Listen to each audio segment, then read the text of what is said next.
அப்பாவின் கால்கள் லேசாய் ஜில்லிட்டிருந்தன. வீக்கம் சற்று வற்றியிருந்தது. பாதம் பற்றி மெல்ல விரல்களை வருடியபடியே அவரிடம் பேச்சு கொடுக்கத் தொடங்கினேன். கால்வலி இருக்குதாப்பா? இல்லை என்பதாக தலையாட்டினார். தயங்கிவிட்டு கேட்டேன், எக்ஸசைஸ் பண்ணலாமாப்பா?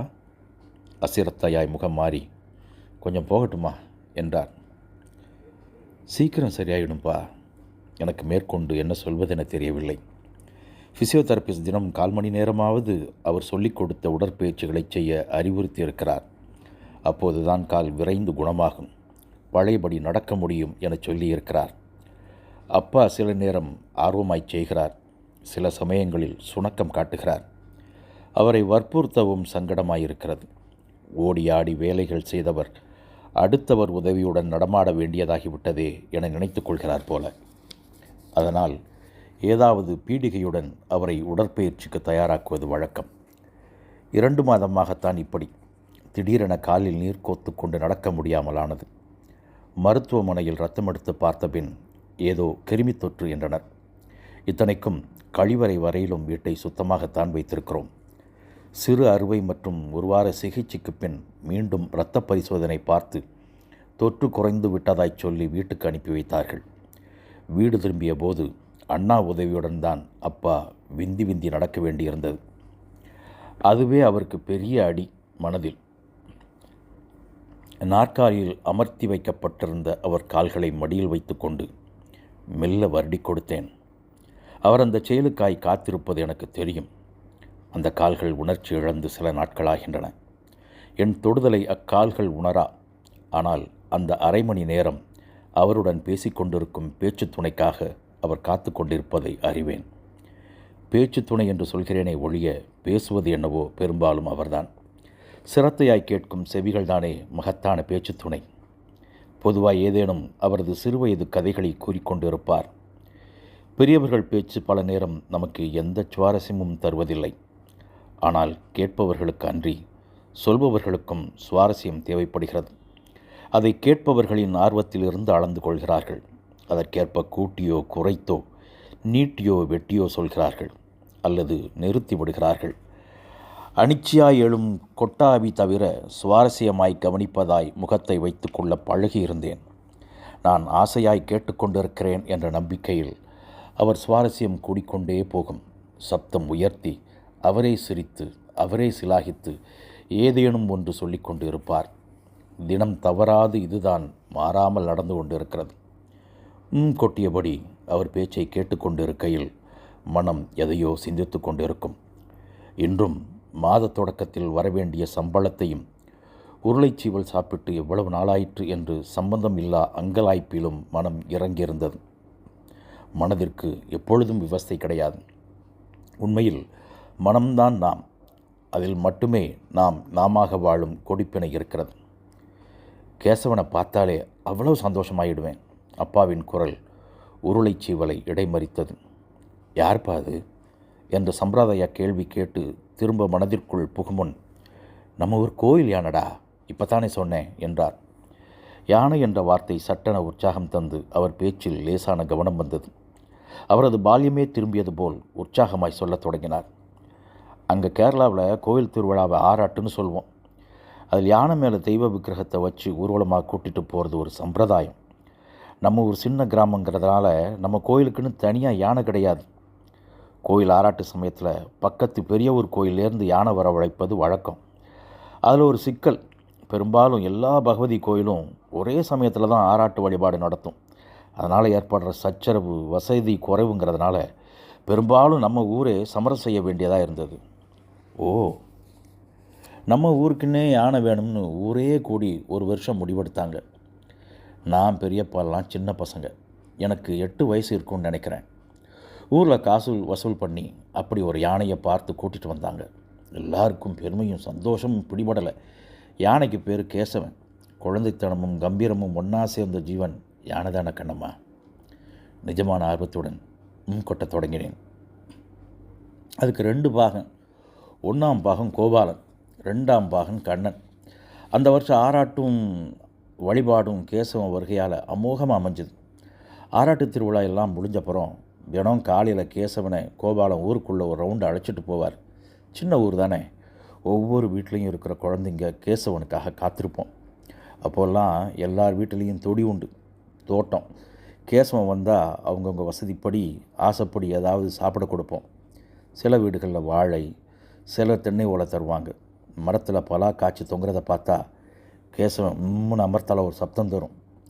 கோபாலா எடுத்துக்கன்னு சொன்னால் அதுவே மரத்தில் இருந்து பறித்து காலுக்கடியில் போட்டு ஒரு மிதித்து அழகாக சாப்பிடும். யானை என்ன பண்ணாலும் ரசிக்கலாம். தம் பலம் வச்சுக்கிட்டு அது மனிதர்களை கருணையோட தன்னை அடக்கி ஆள அனுமதிச்சிருக்குன்னு தான் சொல்லணும். அப்பா என்ன அழகாக கதை சொல்கிறார். நான் தான் இத்தனை நாட்கள் ஒழுங்காக கவனிக்காமல் இதையெல்லாம் அலட்சியமாய் கடந்தேனோ என அங்காலாய்த்தேன். கோபாலனுக்கும் கேசவனுக்குமான உறவு ஒரு அதிசயம். அங்குசமெல்லாம் பெருசாக பயன்படுத்தாமலேயே கோபாலனின் தனி பாஷைகளையும் சமிக்சை ஒலிகளையும் புரிஞ்சு தான் கேசவனோட எல்லா செயல்களும் இருந்தன. ஒரு நாய் மாதிரி தான். யானை நிற்கிற நிழலில் பாகம் படுத்து தூங்குறத பார்த்துருக்கியா நீ? கடவுளோட பாதுகாப்பில் தூங்குற மாதிரி ஒரு அற்புதம் அது. அல்லது அம்மா மடியில் உறங்குற மாதிரியான ஒரு நிம்மதினு சொல்லலாம். தன் பல மடங்கு பலத்தில் சின்ன புள்ளியான மனுஷனை யானை இவ்வளவு மதிச்சிருக்க வேண்டாம்னு கூட தோணும். நான் வாய்ப்புலர்ந்து கேட்டுக்கொண்டிருந்தேன்.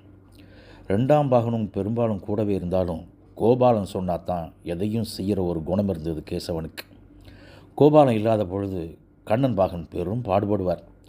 அடம் பிடிச்சு சொல் பேச்சு கேட்காம விரைப்பாக நிற்குமே சில குழந்தைங்க, அப்படி இருக்கும் கேசவன் செய்க. நீயே அப்படித்தான். நிஜம்தான். பல் தெரியாமல் சிரித்தேன். கண்ணன் அப்போல்லாம் பொறுமை இழந்து அதோட பின்னங்காலில் அங்குசத்தால் குத்துவார். பார்க்க லேசாக குத்துறாப்பில் இருந்தாலும் அது ஏதோ வர்மம் சம்மந்தப்பட்ட இடம் போல தோணும். ஏன்னா லேசாக ஒரு வலி தாங்கிற சப்தத்தோட வேண்டா வெறுப்பாக கண்ணங்கட்டளைக்கு கட்டுப்போடும் கேசவன். எவ்வளோ வலிச்சிருக்குமோ. பாவம்லப்பா. ஆமாம்டா கண்ணு. இன்னொன்று, கோபாலனுக்கு கல் குடிக்கிற வழக்கம் உண்டு. கல் குடிச்சிட்டு அப்பப்போ எங்கேயாவது போய் விழுந்து கிடப்பான். அப்போல்லாம் கண்ணம்பாடு தான் திண்டாட்டம் ஆகிடும். போக போக கேசவன் தம் பேச்சு கேட்குறதில்லைங்கிறது கண்ணனுக்கு மானம் மரியாதை சம்மந்தப்பட்ட பிரச்சனையாக மாறத் தொடங்கிடுச்சு. கோபாலனுக்கு நாளாக நாளாக கல்குடி பக்கம் அதிகமாயிட்டே போச்சு. இதனால் கோபாலன் மேலே கோயில் நிர்வாகம் ஊர் சனங்க மத்தியில் அதிருப்தியும் எரிச்சலும் வர தொடங்கிடுச்சு. ஒரு நாள் குடிச்சிட்டு வந்து சாமி ஊர்வலத்தில் கேசவனோட கலந்துக்கிட்டவன் நிலதடு மாறி கீழே விழுகிற அளவுக்கு மோசமான நிலைக்கு போச்சு. நிர்வாகம் கோபாலனை பலமுறை எச்சரித்தும் அவரால் அந்த பழக்கத்திலிருந்து மீள முடியலை. ஒரு நாள் பொறுமை இழந்து கோபாலனை நீக்கிட்டு கண்ணனுக்கு 1ஆம் பாகம் வேலையை கொடுத்துட்டாங்க.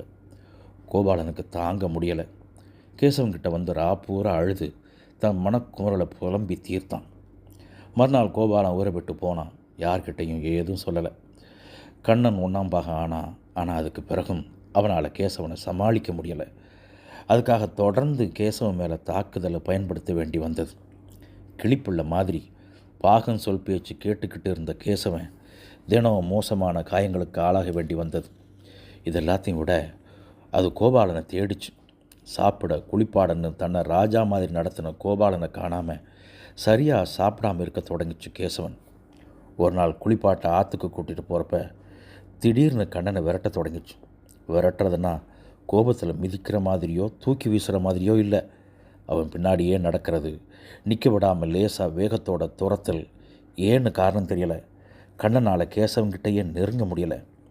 ஊரில் வேறு யாருக்கும் யானை அடக்க தெரியாது. அதனால் கேசவனை யாரும் அமைதிப்படுத்த முடியலை. அமைதிப்படுத்துகிற அளவு அது ஆக்ரோஷமாகவும் இல்லை. ஆனால் கண்ணனை விடாமல் வேக நடையில் பின்தொடர்ந்துகிட்டே இருந்துச்சு. அதோட நோக்கமும் புரியலை. எப்படி நிறுத்துறதுன்னு தெரியலை. எங்கேயும் உட்கார முடியாமல் நிற்க முடியாமல் கண்ணை ஓடிக்கிட்டே இருந்தார். கிட்டத்தட்ட சாயந்தரம் ஆகிடுச்சு. கோயில் நிர்வாகத்தில் இருக்கிறவங்க, ஊர் பஞ்சாயத்து பண்ணுற பெரியவங்க எல்லாம் சேர்ந்து கோபாலனை கூட்டி வர முடிவெடுத்தாங்க. ஆனால் கோபாலன் ஊரை விட்டு போனது மட்டும்தான் எல்லாருக்கும் தெரியும். எங்கேன்னு யாருக்கும் தெரியலை. விசாரித்து கூப்பிட்டுட்டு வர எத்தனை நேரம் நாள் ஆகும்னு உறுதியாக தெரியாது. இருந்தும் ஒரு முயற்சியாக ஆள் அனுப்புனாங்க. அதுக்குள்ளே ஊர் பெரியவர் ஒருத்தர் ஆசாரியை கூப்பிட்டு ஆணிகள் வச்ச மரப்பலகை ஒன்று செய்ய சொன்னார். கேசவன் யாரையும் தாக்கலை, யார் மேலேயும் பாயலை. கண்ணன் பின்னாடியே நடந்துச்சு. கண்ணன் நடந்து நடந்து ரொம்ப சோர்ந்துட்டார். மயக்கம் போட்டு விழற நிலைமை. அப்போ ஏ கோபாலா இங்கே வா அப்படின்னு கோயில் தர்மகர்த்தா எதிர் திசையிலேருந்து சத்தம் போட்டார். கேசவன் கவனிக்கலை. திரும்ப கோபாலா கேசவனை பாரு சப்தம் கேட்டு கேசவன் திரும்பி அவர் இருந்த திசையில் வேகமாக நடக்க தொடங்கிச்சு. அது இருட்டு தொடங்கின நேரம் திடீர்னு கேசவனோட பிள்ளர்களில் ஊரே அதிர்ந்துச்சு. முழுக்க ஆணிகள் அடித்த அந்த மரப்பலகையில் கால் பதிச்ச வலி அது. வலது முன்னங்காலை தூக்கி பிளிரிச்சு. பார்த்தா அந்த பலகை காலோட தச்சு இருந்தது. கேசவனால் ஒரு எட்டு கூட வைக்க முடியல. வலியில் துடிச்சு காலை தூக்குனபடியே முன்ன பின்ன ஆட்டிச்சு. சிரமம் நிற்க முடியாமல் தள்ளாடிச்சு. இப்போ கண்ணன் கேசவனுக்கு பின்னாடி வந்து தன்னோட வர்ம தாக்குதலை அங்குசத்தால் செலுத்தவும் ஒரு பக்கமாக சாஞ்சு படுத்துக்கிச்சு கேசவன். ஒரு ராட்சச ஆலமரம் புழுதியை கலப்பிட்டு மண்ணில் சாஞ்ச மாதிரி தோரணை. இந்த இடத்தில் கதையை நிறுத்திவிட்டு என் கண்களை பார்த்தார். கேசவனின் கண்களில் கண்ட அதே வலியை என் கண்களில் தேடினாரோ என தோன்றிற்று. நான் பேச்சிழந்து உட்கார்ந்திருந்தேன். அப்பா மீண்டும் கதையை தொடர்ந்தார். பக்கத்து ஊர் வைத்தியருக்கு ஆள் சொல்லிவிட்டாங்க. ராத்திரி 10-11 மணிக்கு கோபாலனை எங்கிருந்தோ கூட்டி வந்தாங்க. கோபாலன் கேசவன் கிட்ட வரவும் தாங்காமல் எல்லாரையும் திட்டினான். கேசவன் கோபாலனை தும்பிக்கையால் தொட்டு தடவிச்சு கண்களை சுருக்கி தன் வலி பொறுத்து கோபாலனை பார்த்துச்சு. பச்சிலை வைத்தியங்கள் எல்லாம் பார்த்து சில நாட்களில் கேசவன் குணமாகிடுச்சு. யோசித்து பார்த்தா கேசவன் கண்ணனை துரத்துனதோட நோக்கம் கோபாலனை வரவழைக்கிறதா தான் இருந்திருக்கணும். நாம் மனுஷங்க ரொம்ப கேவலமான பிறவிகள்மா. காட்டில் கம்பீரமாக வாழ்கிற மிருகத்தை நமக்கு அடிமையாக்கிறோம். அதையே அன்பாக ஏற்றுக்கிற ஜீவன்களுக்கும் நாம் உண்மையாக இருக்கிறதில்ல. அப்புறம் கோபாலன் கேசவன் கூடவே ஊர்லேயே இருந்துட்டாராப்பா? ஆமாம், இருந்தாருமா. பின் ஆராட்டு திருவிழாவிலையும் கேசவன் கலந்துக்கிச்சு. சில வருஷம் கழித்து நான் எர்ணாகுளத்துக்கு வேலைக்கு வந்தப்போ கேசவன் செத்து போனதாக சொன்னாங்க. கோபாலனுக்கும் வயசாக இருக்கும். அவர் பற்றி தெரியல. இப்போ வரைக்கும் கேசவன் நினைப்பு வந்துகிட்டே இருக்கு. அந்த வலியை நினச்சா மனசு கரைஞ்சு போகுது. அந்த பிளரில் கூட மனுஷங்க மேலே கோபம் இருந்திருக்காது. நம்பிக்கை துரோகம் பண்ணிட்டீங்களேங்கிற ஆதங்கம் தான் இருந்திருக்கும். ரொம்ப பாவம்டா. அப்பாவின் கண்கள் கசிவது போல் இருந்தது. என்னப்பா நீங்கள் இதெல்லாம் ஏன் பேசிக்கிட்டு? விடுங்க, நீங்கள் என்ன பண்ண முடியும்? அப்பா உணர்ச்சியற்று போயிருந்த தன் கால்களை மெல்ல தடவியபடி சொன்னார். ஆசாரி என்கிட்ட அந்த இடத்துல பலகையை போட்டுட்டு வான்னு சொன்னப்போ கூட இதுக்கு தான்னு தெரியாதுடா கண்ணு. என்ன ஏதுன்னு தெரியாமல் எதுவும் யோசிக்காமல் செஞ்சிட்டேன். தெரியலைனாலும் அந்த வழியில் எனக்கும் பங்குண்டு, பாவத்திலையும் சொல்லிவிட்டு முகத்தை திருப்பிக் கொண்டார். கண் கலங்கி இருக்க வேண்டும். களிற்றடி சிறுகதை தொகுப்பிலிருந்து சௌமியா.